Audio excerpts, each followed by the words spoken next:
بسم اللہ الرحمن الرحیم۔ یزید کی بیعت کا فتنہ روز بروز شدت اختیار کرتا جا رہا تھا۔ بنو امیہ کے باقی افراد کی نسبت مروان کو یزید کی ولی عہدی کی سب سے زیادہ فکر تھی۔ مروان جانتا تھا کہ حضرت عائشہ رضی اللہ عنہا کے مدینہ میں ہوتے ہوئے مدینہ کے قابل احترام لوگ یزید کی بیعت کسی صورت نہ کریں گے، اس لیے اس نے ام المؤمنین کی شمع حیات گل کرنے کا فیصلہ کر لیا۔ مروان ایسا کیوں کرنا چاہتا تھا؟ یعنی اس کو یزید کی بیعت کی راہ میں حائل رکاوٹیں ہٹانے سے کیا فائدہ حاصل ہوتا؟ اس کے بارے منقول ہے کہ مروان دراصل اس لیے یزید کی بیعت چاہتا تھا کیونکہ وہ خود خلافت کا بہت بڑا امیدوار تھا، اور اموی حکومت کا نہایت کارآمد مہرہ ہونے کی وجہ سے اسے امید تھی کہ وہ یزید کی چاپلوسی کر کے خلافت تک پہنچنے کی راہ ہموار ضرور کر لے گا، کیونکہ حضرت معاویہ کے ہوتے ہوئے وہ ایسا نہیں کر سکتا تھا۔ ایک بار تو مروان اپنے دل کی بات زبان پر لے ہی آیا اور حضرت معاویہ سے کہنے لگا، میں اپنی خدمات کو بطور خلیفہ پیش کرتا ہوں اور درخواست کرتا ہوں کہ یزید کی جگہ مجھے اپنا جانشین مقرر کریں۔ مروان کی اس خواہش کو حضرت معاویہ نے یہ کہہ کر ٹال دیا، مروان تجھے فکر کرنے کی ضرورت نہیں ہے، کیونکہ میرا جانشین یزید ہوگا اور یزید کا جانشین مروان ہوگا۔ مورخین لکھتے ہیں کہ امیر معاویہ کا یوں کہنا مروان کو وقتی طور ٹالنے کے لیے تھا، کیونکہ وہ آپ کی حکومت کا ایک مضبوط مہرہ تھا، مگر عجیب اتفاق ہے کہ حالات کچھ ایسے پیدا ہوئے کہ یزید کے بعد خاندان بنو امیہ کا مروان ہی تخت و تاج کا مالک بن گیا۔ یہی وجہ تھی کہ مروان یزید کی بیعت کروانے کی سر توڑ کوشش کر رہا تھا، اور اپنی حق خلافت کی کوشش کو پورا کرنے کے لیے اس کا پہلا ہدف اما عائشہ رضی اللہ عنہا کو راستے سے ہٹانا تھا۔ ایک اور روایت کے مطابق جب حضرت عائشہ رضی اللہ عنہا سے امیر معاویہ رضی اللہ عنہ کی ملاقات مدینہ میں ہوئی تو حضرت عائشہ نے امیر معاویہ کی سخت الفاظ میں سرزنش کی، جو کہ مروان نے حجرے کے باہر کھڑے سن لی تھی، اور اس وقت سے اس نے دل میں ٹھان لیا تھا کہ حضرت عائشہ کو راستے سے ہٹانا بے حد ضروری ہے۔ چنانچہ اس نے حضرت عائشہ کو راستے سے ہٹانے کے لیے منصوبہ بنانا شروع کر دیا۔ اپنے منصوبے کی تکمیل کے لیے مروان کو چند قابل اعتماد ساتھیوں کی ضرورت تھی۔ اس مقصد کے لیے اس نے سب سے پہلے اپنے دونوں بیٹوں عبد الملک اور عبد العزیز پر غور کیا، لیکن یہ دونوں چونکہ خاندان نبوت کے وفادار تھے اور ان سے والہانہ عقیدت رکھتے تھے، اس لیے وہ ان کو اپنے منصوبے کی تکمیل کے لیے اپنے ساتھ نہیں ملا سکتا تھا۔ پھر اس نے اپنی بیٹی عاتکہ پر غور کیا، لیکن وہ بھی چونکہ اکثر اوقات حضرت عائشہ کی خدمت کے لیے ہی کوشاں رہتی تھی، اس لیے اس کو بھی اپنے شیطانی منصوبے کا حصہ نہیں بنا سکتا تھا۔ چنانچہ اس نے اپنی اولاد کو الگ رکھتے ہوئے اپنے غلام حارث اور دو رفیقوں حشام اور صفوان کو اپنا رازدار بنایا اور اپنی سازش میں شریک کیا۔ مروان کا غلام حارث صرف اور صرف حکم کی تعمیل کرنا جانتا تھا، اسے اس سے غرض نہ تھی کہ اس کے کام کا کیا نتیجہ نکلے گا، وہ صرف مروان کا حکم مانتا تھا۔ مروان کے دونوں دوست بھی اسی طرح کی شیطانی ذہن رکھتے تھے۔ جب مروان نے ان سے بات کی اور لالچ دیا تو وہ فوراً تیار ہو گئے۔ اس مقصد کے لیے مروان نے اپنی بیوی فارغہ سے بات کی تو وہ بھی تیار ہو گئی۔ الغرض جب اس کو با اعتماد ساتھی مل گئے تو اس نے قتل کی سازش تیار کرنا شروع کر دی۔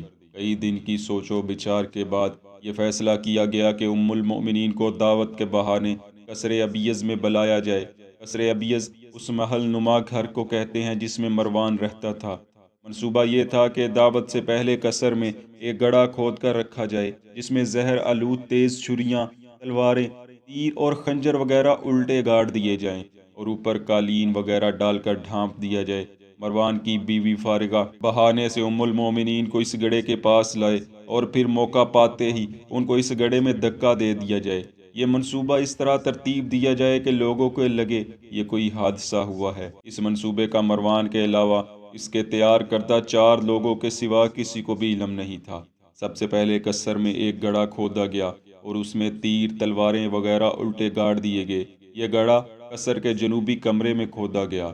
پہلے دن ہی سے اس کمرے کے باہر مروان نے اپنے غلام حارث کو پہرے پر مقرر کر دیا، اور سوائے مروان اور اس کے ساتھیوں کے کسی کو بھی اس کمرے میں جانے کی اجازت نہ تھی۔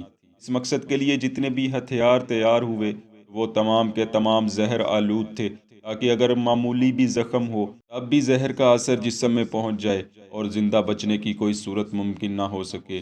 گڑھا کھودنے کے بعد اس کے اوپر خوبصورت فرش بچھا کر اس طرح ڈھک دیا گیا کہ کسی کو اس پر شبہ ہی نہیں ہو سکتا تھا۔ یہ پایا کہ دعوت کے دن جب ام المومنین قصر ابیض تشریف لائیں تو صفوان کی بیوی ان کو اپنے کندھے کا سہارا دے کر مسند تک لائے گی۔ مسند اس پوشیدہ گڑھے کے دوسرے طرف لگائی گئی۔ چنانچہ جب حضرت عائشہ فارغہ کے سہارے مسند کی طرف بڑھیں گی تو فارغہ گڑھے کے کنارے پہنچ کر اپنا کندھا کھینچ کر پیچھے ہٹ جائے گی اور ام المؤمنین کو گڑھے میں دھکا دے دے گی۔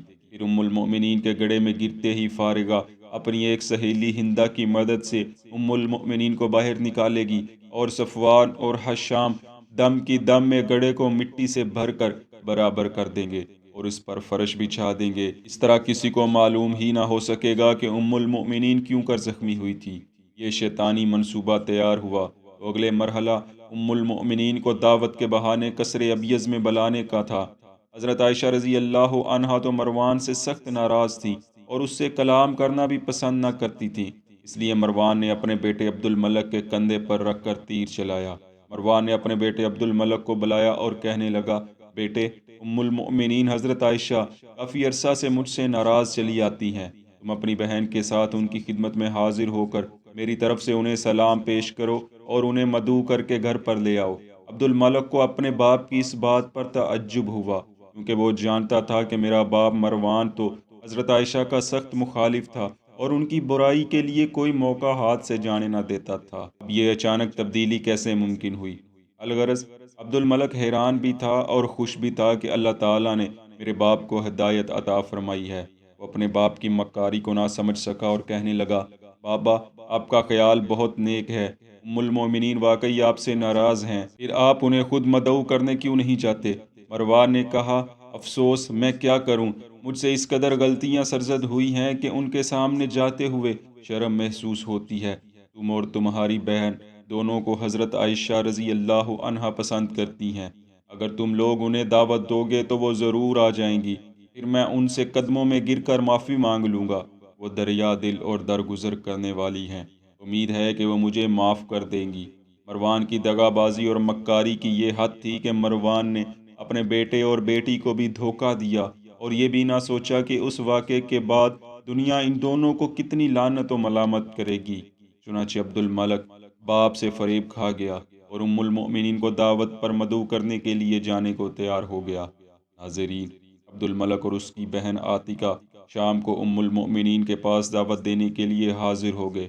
انہوں نے وہاں جا کر کیا کہا اور حضرت عائشہ رضی اللہ عنہا نے کیا جواب دیا اور کس طرح قصر ابیض میں آپ کی تشریف آوری ہوئی، اس تمام واقعے کو لے کر ہم اپنی آئندہ ویڈیو میں حاضر ہوں گے اور اگلی ویڈیو میں ہی وفات کے تفصیلی حالات کا تذکرہ کریں گے۔